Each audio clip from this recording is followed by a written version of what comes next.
around the world now, there's a horrific rise of right-wing, not dictatorships, but right-wing political movements.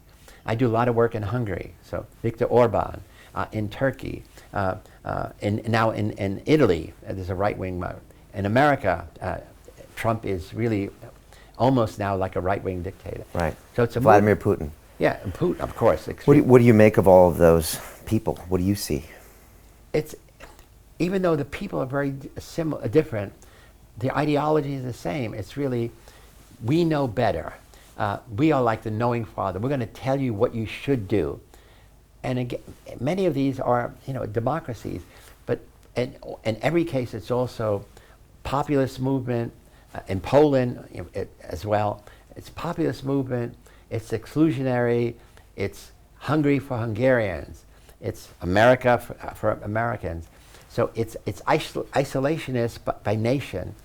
And since the Second World War, we have made such great strides with the UN, with America's Marshall Plan, with thinking of us rather than them. And it's really a terrible reversal. And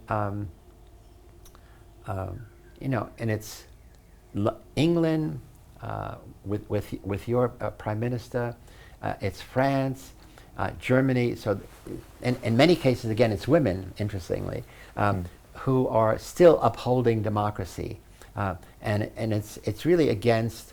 Now, in America, so for example, how could somebody like Trump be elected and still they say his popularity is the lowest of any president? It's still 35 to 40%. That means what? 20 million people. No matter what he does, and no matter the fact, he makes 12 tweets a day and night, stupid things like little kids. He's addicted to tweets, by the way.